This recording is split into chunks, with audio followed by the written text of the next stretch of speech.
get it. But Yeah. You know,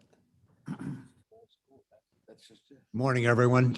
My name is John Martin, Chairman of County Development Committee. I call the Tuesday, October 19th meeting of that committee to order and request please that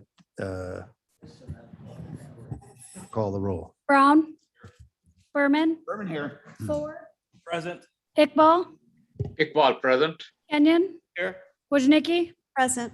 Braz, Here. Caius, Caius present. Pirog, Shepro, Martin.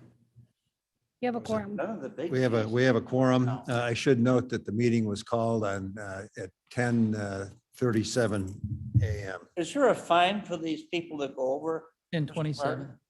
The previous chairman? Just continuing to stain. 15 minutes wasn't It's bad. just, They have to bring food I to the think he next just meeting. figures if he gets it done before that, while the day is there, he's met his obligation. So we have minutes to approve. We have before us the August 17th minutes. We're going to defer on the September 21st minutes. So may I have a motion, please, to approve August 17th? Mr. Fraz moves, Mr. Kyle seconds. Comments or questions? Hearing none, clerk, please call the roll.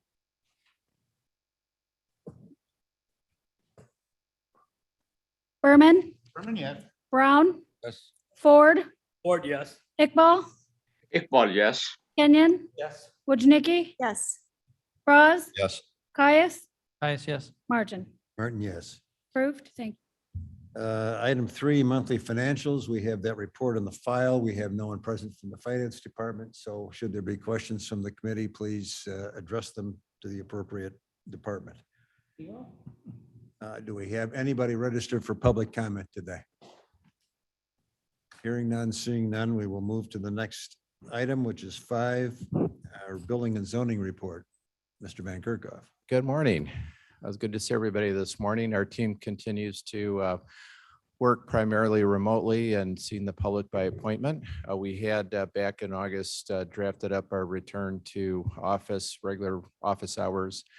Back in August, we put those plans on hold with the increase in cases.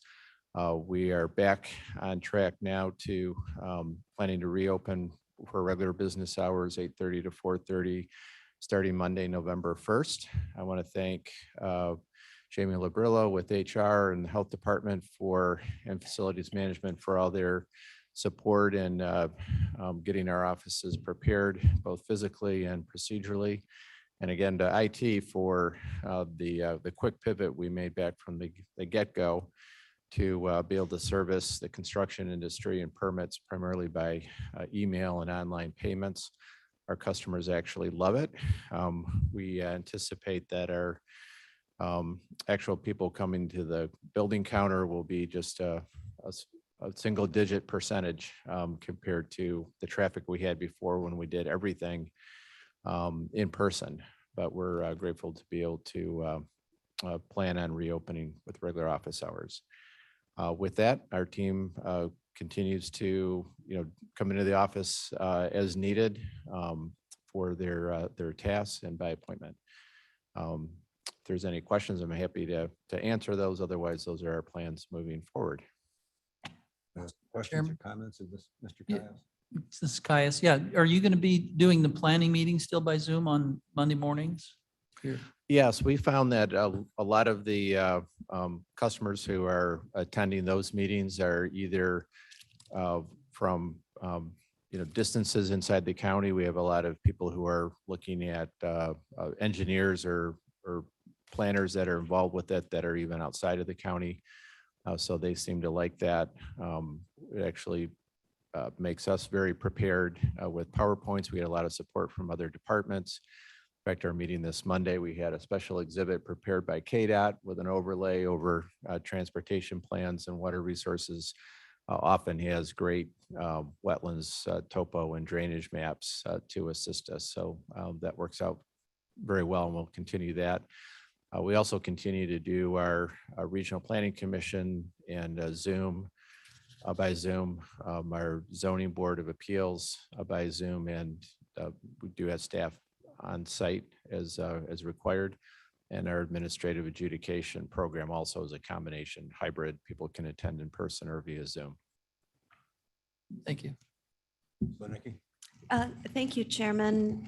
There's been something on my mind lately about like our comprehensive plan. If you remember going back, Mark, our comprehensive plan was sort of our planning Bible in a way. And so we had the urban area, the critical growth area, and the ag area. So my thinking is there are so many new board members and there's many new municipal leaders in Kane County. Are they aware of our 2050 plan? I would say probably. Are we at our 2050 plan by now? Or No, we're 2040? in the 2040 plan that was adopted in 2012. Okay, The update of that is something we began talking about with the Regional Planning Commission. It sort of starts with the conceptual land use strategy and that map, and then into the further refinement of the 2040 land use map. That has been somewhat stalled by COVID and staff resources really being poured into securing grants to implement a lot of the programs of the 2040 plan. So it still is, yeah, it's the very basic basis planning document for everything that we're doing with farmland protection, for economic development, for our land use strategies. But to your point, in terms of new board members and new municipal elected officials knowing some of the basics about the county's plan, that's probably something we could do a fresh PR on. I could work with Rick Nagel on Kane County Connects and maybe have a special Zoom meeting about that, or happy to work with you on what you think would be most effective. yeah, I'd like to see that moving forward because what I'm seeing is the growth in Kane County is somewhat, I hate to say exploding, but that's where it looks like it's going. And so we have a clear slate. This is the time that, we cooperate and coordinate with municipalities saying, this is really what our Kane County plans are for the future. We learn from the mistakes of a lot of our counties to the east of us. And we treasure our heritage of agriculture and maybe want to move forward with maybe more creative developments, maybe developments with more trees and open space and things of that sort, instead of just cookie cutter subdivisions that are proposed lately. So yeah, I appreciate your listening to me, but yeah, I've been thinking about that. Yeah, thank you. Yeah. Mr. Fraz? Frost speaking. Yeah, I think that's a real good point. I know there's been grumblings about the LaFox project coming back in the next few years. And we just had an issue come up where I was on with the staff meeting yesterday. And I think it is interesting that, when you say the 2040 plan or critical growth area, some people don't know what that is. Mhm. So I would suggest if we had the staff time, a quick fix would be to maybe just do a little 2040 refresher, with just the basics, kind of a small PowerPoint that we could put on Kane County Connects or put it online, and anybody could look at it then, and we could use Kane County Connects to get the word out there. Because I agree that stuff's going to be coming up more and more, and we used to talk about it at every meeting. But when development dropped off, it kind of fell by the wayside. So I think a refresher would be very timely. Mhm. Anyone else? I have one editorial comment relative to opening the office and the fact that people are doing things electronically. I spent my entire work life billing my time at quarter-hour increments. And I can't tell you how many clients I would have that would be thrilled if I didn't have to charge them for driving time to meet my day. And that's not specious. It argues against, I guess, my own economics, but since I'm not working anymore, it doesn't matter as much. But I think it's important for us and we're in the planning process, and we talk about what our new offices should be, you know, how we should configure and all that kind of stuff. If we don't do it electronically, if we don't figure out good ways for people to feel that they can communicate with us in an economic way, we're doing a disservice, I think, to the constituents. The old days of, you know, knowing the counterman, so you could get to somebody, I think are long gone. And I applaud what you're doing, and I think we just need to do more of it. So, thank you. We have a couple of petitions today. We'll start with 4584.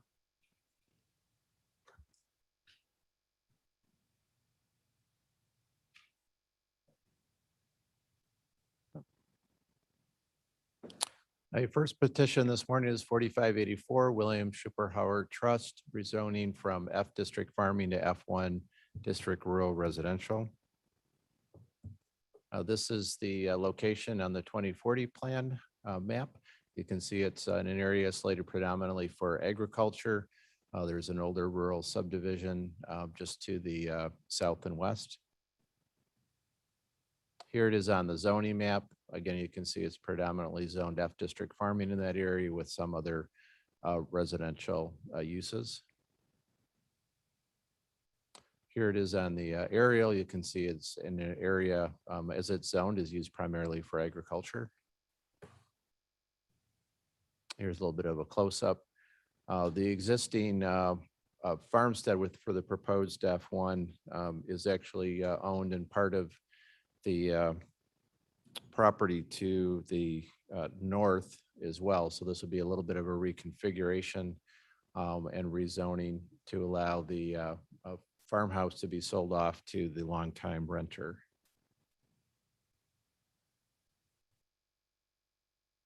As you can see, the configuration of the parcel is to get to 5 acres, but there's a little bit of a jog in order to incorporate the existing pole barn on the north part of the cluster there.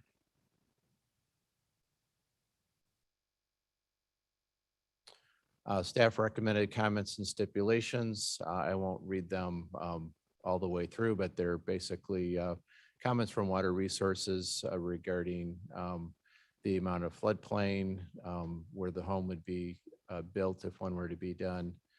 There's an existing home there now. This will result in just the existing home remaining. Kane County Division of Transportation has no requirements. They should allow for future right-of-way in the future. Staff recommended findings of fact that the rezoning will not intensify the existing residential use and will allow the existing farmland to be sold off separately. And it's here for your consideration this morning. Regional Planning Commission was not applicable. Zoning Board of Appeals approved with the staff recommend stipulations. And I'm happy to answer any questions. May we have a motion, please? Mr. I would move. Kenyon moves. Winicky I'll seconds. second. And Comments or questions of Ms. thank you, Mr. Chairman. I've had questions from neighbors that live on Freeland Road. And so the renter is purchasing the farmhouse and the 5 acres. And then who owns the other 5 acres? Is that owned by, that's not owned by the renter, that's owned by somebody else, the Schupperhauser, I guess? Well, the balance is more than 5 acres, but I Uh-huh. believe the trust is maintaining ownership of that farmland. Okay. And that's not the renter, Correct. correct? Okay, That's my understanding. okay, thanks. Thank you. Mr. Caius.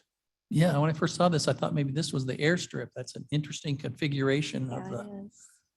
along the longest narrow 5 acres you can get. Is that a typical? Is that kind of atypical? We see different types. This question did come up from the zoning board members. This is actually 2 parcels now, and the southern parcel is a long, narrow parcel running east to west. So the only switch in the configuration is to put that little jog on to include the building. The renter, my understanding was what they could afford to purchase was 5 acres and not additional. So that's also contributed to the configuration. A lot of cases, I don't know if this is the case for them, but a lot of times people who have additional acreage that are in farming will continue to lease that for someone else to farm. Any other questions? Raz has a question. Mr. Fries? Two questions, actually. I just see at the top of page 2, it discusses the owners will develop and implement and maintain a detention storage facility. So we're requiring that they construct detention on this?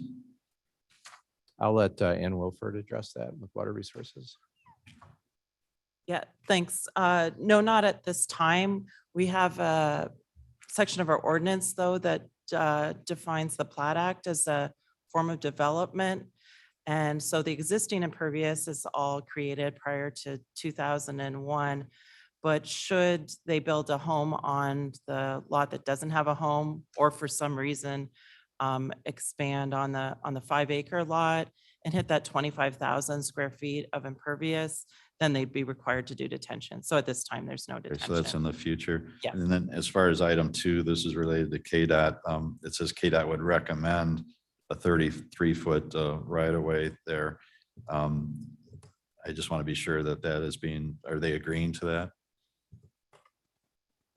I just hate Tom when- Rickard is here with KDOT. I'll let just hate him when address things say that. recommend and we don't really know if they're going to do it or not. Can you hear me? Okay. This is not a stipulation. It's not a requirement. Typically with a straight rezoning, we do not require right-of-way dedication.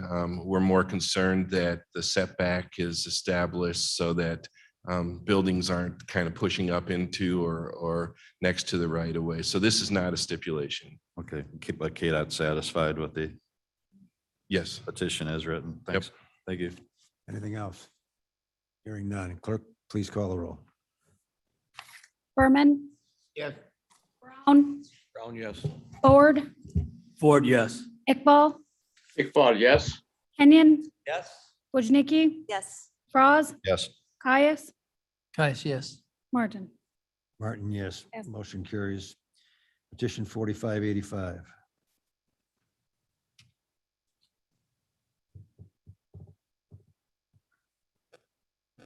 Okay, petition number 4585, David Giordano, requesting a special use in the F farming district for a private landing strip for up to 2 planes, which is the maximum allowed by the special use in the F district. This is a location on the 2040 future land use map. You can see it's an area that's predominantly planned for agriculture. It is adjacent to the Lake Run Forest Preserve.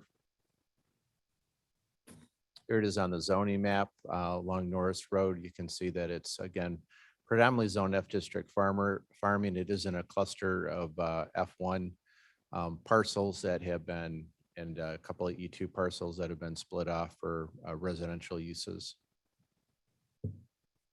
Here it is on the aerial. Again, you can see it's predominantly being used for farming. A little bit closer, you can see it does have a significant drainage area through the property. It also has an existing single-family home on the southern part closer to Norris Road. This is the area where the landing strip would be positioned. Here's a plat of survey of the property. Here's a close-up, but we had them indicate roughly where they suspect the proposed runway would go. There are conditions and stipulations to this, which would require them to work with an engineer to refine that location. The petitioner did state that they propose to continue to farm as much of the existing farm area as possible and plant the runway and grass. Staff recommended stipulations from Water Resources. They have comments regarding floodplain and wetlands, as well as a stormwater permit would be required and the engineer required to design the site plan and demonstrate conformance with the stormwater ordinance for the new airstrip. Kane County Transportation They initially had sent a comment for dedication of right-of-way. We determined that a dedication would reduce the lot size and then create a nonconformance with the existing single-family use. So they have agreed to and have sent staff substitute language, which I will read into the record and we'll have in the agenda for zoning board. I'll read it per as it was sent, but basically what it does is instead of requiring a right-of-way dedication, it would be allowing for the recording of a permanent easement for highway purposes, which Tom Rickards here to answer any questions, but basically accomplishes the same result with a little bit different mechanism. But KDOT's recommended stipulation updated would be to conveyance of a 33-foot highway easement from the center line of Norris Road to Blackberry Township, which grants and conveys an exclusive permanent easement for the use of Blackberry Township Highway District for any present or future highway right-of-way purpose or any purpose associated with or appurtenant to a township right-of-way such as construction, operation, installation, alteration, repair, replacement, improvement, maintenance, and reconstruction of any facility, structure, or feature, including placement of public utilities, stormwater infrastructure, and sidewalks. Regional Planning Commission not applicable. Zoning Board of Appeals approved with the staff recommend stipulations. They were aware at their meeting that the stipulation regarding the right-of-way might change to an easement. So their motion included either potential, and it's before you this morning. And again, Tom Rickards here if there's any questions on the change in the stipulation. We have a motion, please. I'll move it. And that would include the modification read into the record by Mr. Van Kirkhoff. Yes. Is that correct? Yes. We have a second, please. Caius? Mr. Caius. Comments or questions? For us. Yeah, when I looked at their application, when this first came in, I know the petitioner mentioned that he had talked to the neighbors and they were enthusiastic supporters. But I am interested to know have any objectors come forward? And secondly, I want to be sure that through the process, all the adjacent neighbors were notified of this and that everybody is aware of what's going on. Normally, I would expect something like this to have some comments. Yes, we went through the usual notification process of all adjacent property owners and properties within 250 feet. We did not receive any objections via email, phone, or other, and nobody appeared at the hearing other than the petitioner. Okay, and as far as, I don't know if the petitioner's on the line, but this is just for, it says up to 2 planes. These are just private planes that they'll be landing there just for their own purposes. So it's not going to be a high volume for any reason, and planes other than the owners would not be landing there. That's correct. Okay, thank you. Any other comments or questions, Mr. Caius? I would guess that any other planes other than invited planes, like a neighbor could fly, a friend could fly in or something. Refugees from the Well, parts of the world. invited, yeah, from Guatemala. Is that the standard 250 feet objection area or notification area? Is there anything, this is my first with exposure to airstrips. Is there any special language in our development and zoning that addresses private? Yeah, landing it's strips? 'Cause actually it seems like enumerated. it would be since they're flying in from a ways, it'd be a bigger area to be impacted. Sorry, go ahead. Okay, so the special use in the F district for a private landing strip for no more than 2 planes is enumerated as a type of special use allowed in the F district. But to answer your question, the notification requirements are not any different than any other rezoning. And there's not been any problem in the past with that. We have not had a special use proposed for a private airstrip in quite some time. Just to remind the committee also, we also do have a posted sign that's in front of the property as well. So if someone did happen to miss the notice or lived along Norris Road, they would have had opportunity to see the sign on a KDOT provided construction structure as well. Thank you. Mr. Frost. Yeah, I kind of had the same concerns. It looks to me like the way they oriented it, like they'll be taking off and landing from the east. I just didn't know if that came up at all in any of the meetings, but it looks like it's forest preserve to the east, which would be less offensive than the, there's some fairly substantial horse farms to the south there.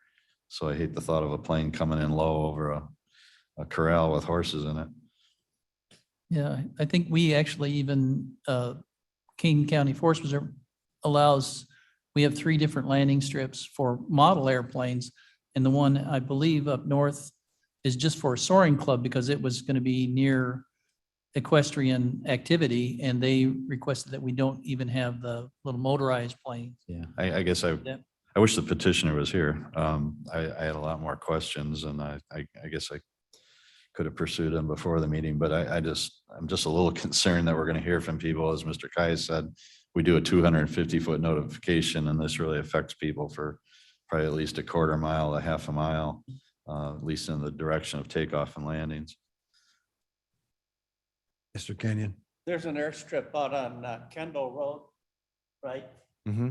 And Kendall, one side and the other side is 47.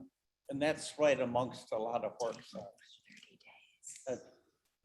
You drive, there's a big stable there. So, and they apparently are able to live with each other.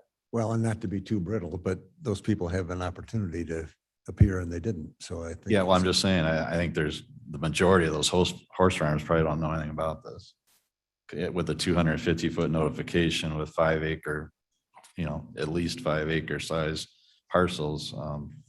I wish the petitioner had appeared in person and we could ask him some questions. Anything else? Um, Hearing nothing. Clerk, please call the roll. Berman, Berman, yes. Brown, Yes. Ford, Ford, yes. Iqbal, Iqbal, yes. Kenyon, Yes. Wojnicki, Yes, Frost, Yes. Caius, Caius, yes. Martin. Martin, yes. That passed. Motion carries. Other business. Ordinance 21, and the Kane County Code. Thank you. Last month, I gave a brief presentation and overview of the desirability and need for the Kane County Board to consider updating the versions of the International Code Council model codes for Kane County. Currently, we're on the 2012 version, and that was adopted in 2012. Every 3 years, the International Code Council updates those codes, and it's recommended that we update to the 2021 versions. This will impact our insured businesses and residents throughout the unincorporated area of the county, as their insurance rates are. One of the factors in their insurance rate is the county's score for what codes that we're under, as well as some other factors. So staff, as we related last month, is recommending that we update to the 2021 codes. We have prepared the typical amendments that we have done in the last 3 code update cycles, which customize the model codes somewhat to Kane County in terms of our climate and region that we're in, as well as some of the things specific to how the county functions administratively. Those are included in this packet as well. It's sort of a repeal and replace of the entire chapter. So you'll find some things that aren't being changed, like the fee schedule, which was recently revised. But we're publishing the entire thing together so that it's all in one place for future reference. So what I would request for the county commission to do today is to move this on to exec and the full county board for adoption. The effective date for this is proposed to be January 1st of 2022. It would be effective for all applications received on or after January of 1st of this year. And since we brought this to the committee's attention last month and they directed staff to move ahead, we have been including this information on our website and on emails to our customers, primarily our builders, to make them aware of the code changes. And we have not received any comments or questions regarding that. So with that, I'd be happy to answer any questions or ask that you move this on for Motion, adoption. please. Mr. Kenyon moves. Kaya second. Kaya seconds. Do we have comments or questions? Mr. Van Kerkhoff? Hearing none, clerk, please call the roll. Berman, Berman, yes. Brown, Ford, Ford, yes. Iqbal, Iqbal, yes. Kenyon, Yes. Wojnicki, Yes. Braz, Yes. Caius, Kaya, yes. Martin, Martin, yes. approved. Motion carries. Item 2, as a history, you'll recall this appeared bumped around executive and the county board. And at the request of Mr. Van Kerkhoff and the team working on it, it was sent back to development for continued, pending their continued review. I'm advised by Mr. Kirkhoff that that review in fact does continue.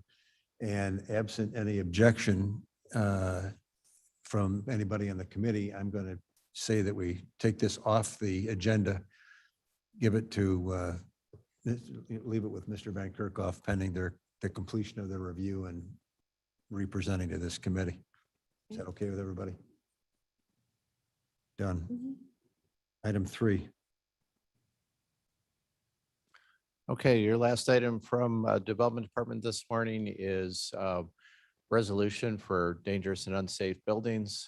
As you recall, this is our program for dealing with the worst of the worst properties that for whatever reason are not being maintained or addressed either by the owner or by the bank if it's in foreclosure. Here are just some examples of some of the properties that we have dealt with and used this process to improve in the past. This is sort of a history of the funding. This originated with funds seeded out of the Grand Victoria Riverboat Fund. And currently we're on our 3rd successful allocation of a state grant from the state of Illinois, which reimburses the county for most of those expenses that we expend on the whole process, from attorney and title search to actual hiring contractors to demolish the structure. Since 2018, 15 court orders for demolition have been pursued. 1 was demolished by the county, 11 demolished by the owner. So it shows a track record of success of just that extra pressure getting action. 2 were rehabilitated by the owner, and we've got 1 ongoing demolition case. And 13 out of 15 were addressed by the owner due to pressure of the potential court order. So it didn't even get to the court order phase. So it's been a very effective program to get action. The process, again, we're dealing with the worst of the worst. We are at the stage of this one where we're asking the county board to adopt a resolution declaring it as being a dangerous and unsafe blighted structure. That is part of the state statute for obtaining a court order. So this is the first step. If that follows through, it goes all the way to the end where we actually file a lien. And then if the property is ever sold, we're able to recapture those funds. But we're very grateful to the state grant that actually reimburses these monies as we spend it, because waiting for a lien to be paid off may take a long time. So we have a resolution this morning for you for 1084 West Drive, St. Charles Township. This property is located on West Drive, just south of the village of South Elgin along the Fox River. You can see it outlined in blue there, as well as a close-up. This is a vacant property with severe unsafe conditions due to animal hoarding, including 1 inches of feces and urine soaked floors throughout the floors of the house. There are 3 deceased dogs and 7 other dogs removed by animal control, multiple code violations for hoarding of dogs in the past. A house has all the doors missing inside, multiple holes in the walls. It's a private owner currently in foreclosure and in the bankruptcy courts. Repairs to the house are further complicated by the fact that it is in the floodplain. The property has not been able to be addressed under the current ownership process. So we are looking for to pursue the court order in this case. I will mention, this is a photo of the house on the outside, which doesn't look like a blighted structure. For sensitivity reasons, we're not including photos of the interior that were obtained by animal control. Thank you. But those are available to county board members if you want to see further evidence of the interior conditions which have not been addressed. Anyway, so we're looking for your forwarding this on to executive committee and the full county board, but I'm happy to answer any questions that you might Sounds have. like a real fixer-upper. I'd be glad to move it. Mr. Kenyon moves. Mr. Berman seconds. Do we have comments or questions? Mr. Fraz? My only question, is it vacant at this time? I Dead animals. I believe that it is vacant. It was a complicated a family situation. We did post a yellow tag on it in addition to now pursuing this, since there's been no initiative to either examine and document the conditions or to repair the conditions. I would just suggest before the actual demolition takes place, we confirm that. Thank you. They'll have the opportunity in the court proceeding to respond should they in fact have an interest in the property. We used to do this as part of our business, and sometimes you wondered Oh, if I know. somebody was in there or not, or squatters. Thank you. Anybody else? Mr. Martin? Mr. Ford? Thank you, Mr. Chairman. Just out of curiosity, before properties or people get in this situation, are there programs out there for them to get attached to or communicate with? Yes, in fact, in this case, I should really credit our sheriff's department, animal control, in terms of working with the property owner. This was different because of the animal cruelty that was involved. But typically in cases where there's other types of hoarding or bad conditions, we have a hoarders task force, which is sort of a combination of our team, senior services, as oftentimes these are seniors, as well as sheriff's department and health department, to try to get them assistance or get them connected to someone that can help repair these before it gets to this point. So these are truly the worst of the worst that all efforts to address are not working. Is any mental health assistance involved in this? It may be on a case-by-case basis, but. All right, thank you. Anything else? Mr. Martin? Mr. Kenyon? Well, it's in the floodplain too, so it'll be two things to the right, getting rid of a junky building and no more flooding of that area. And I think there's special rules with a house in the floodplain. You can't do so much improvement money-wise. correct? Yeah, this does add a layer of complication to just repairing this property. I can let Ann address that. She's very familiar with the floodplain requirements. Yeah, what Mr. Kenyon's referring to is what we call the 50% rule, and that's a part of our community participating in the National Flood Insurance Program. So it's a rule across the entire nation.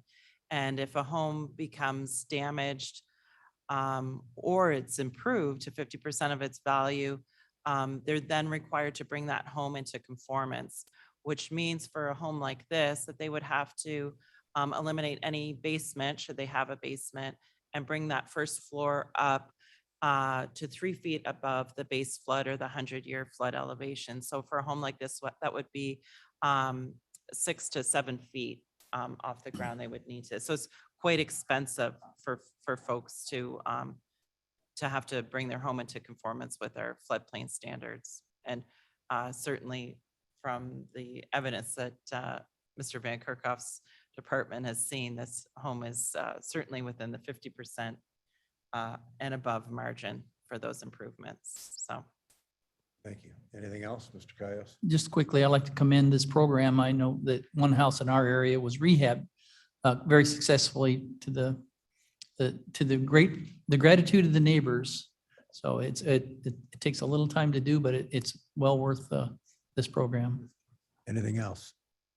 Well, thank you. And we couldn't do this without the assistance of other departments, Health Department, Sheriff's Department, in particular, our State's Attorney's Office, who will, once this is passed by the county board, will initiate that process. And Amy Boffman and Michael Siciliano and Hamid Ahmed on our team are our primary team members working with these problem properties. Thank you. Anything else? Hearing none, clerk, please call the roll. Berman, Berman, yes. Brown, Yes. Ford, Ford, yes. Iqbal, Iqbal, yes. Kenyon, Yes. Wojnicki, Yes. Braz, Yes.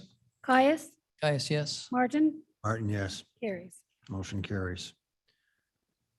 Planning and special projects. Great, thank you.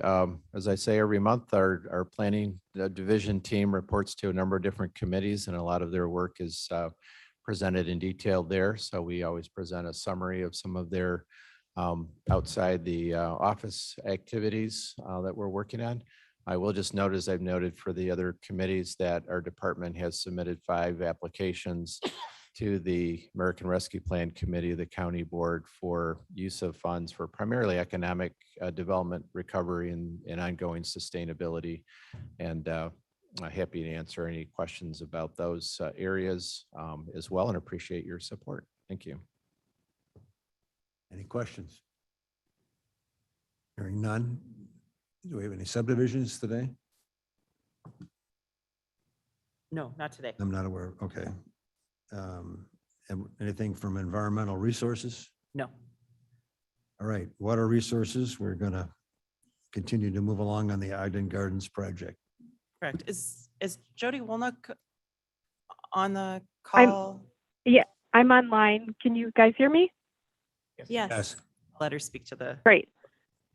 Thank you, Ann. I have 2 items before the committee today regarding Ogden Gardens Water Trust. The first item is the final step in approving the special service area. As you will recall, this was a condition of the Community Development Block Grant funding. We held a public hearing over 60 days ago, and so this will be establishing this backup SSA mechanism.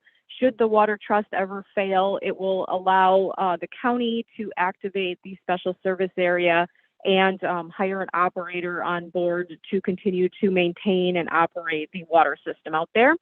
The second item we have before you is an agreement between the county and the water trust. This is an agreement that will set the expectations of the water trust in regards to this project, which is quite extensive and involves the replacement of the water tank as well as all of the water system out there. The copy in the packet is actually signed by the water trust and as well as all their trustees. So they have agreed to all the conditions the county has laid forth for the project. So I would recommend approval of both of these items. Ford moves. Berman, second.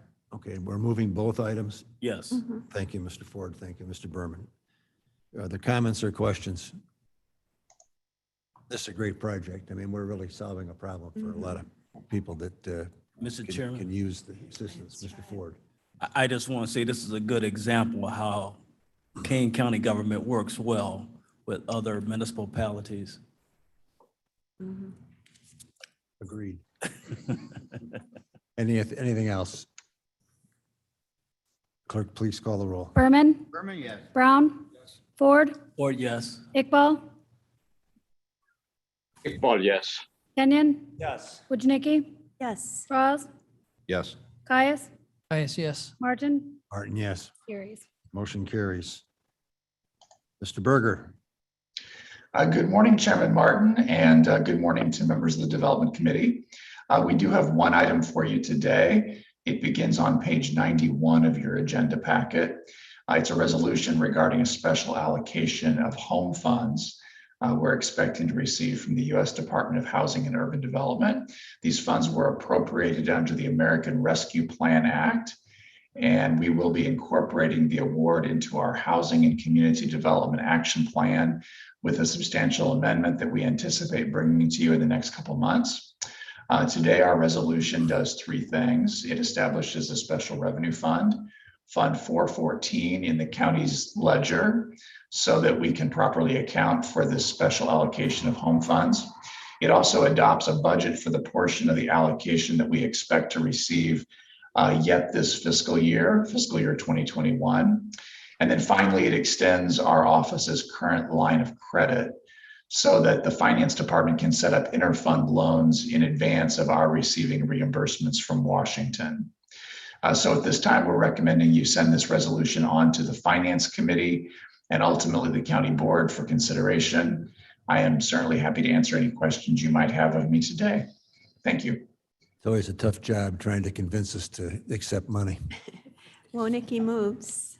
Ms. Ford Winicky moves, Mr. Ford seconds. Are there any comments or questions of Mr. Berger? Good news. Good news. It is good news. Thank you very much. Hearing nothing but praise. Would the clerk please call the roll? Berman, Yes. Brown, Yes. Ford, Ford, yes. Iqbal, Iqbal, yes. Kenyon, Yes. Wojnicki, Yes. Braz, Yes. Caius, Caius, yes. Martin. Martin, yes. That passes. Motion carries. Thanks, Scott. Thank you so much. Have a good day. I'm not aware of any new business. Anybody have the nerve to bring anything forward at 11:15? May we have unanimous consent to place the reports on file? Hearing no objection, Yes. they're on file. We have no executive session. Mr. Kenyon moves to adjourn the meeting, and Mr. Ford seconds. All in favor of adjournment signify by saying aye. Aye. Opposed, same sign. Motion carries. The meeting is adjourned at 11. On Briar Hill Road.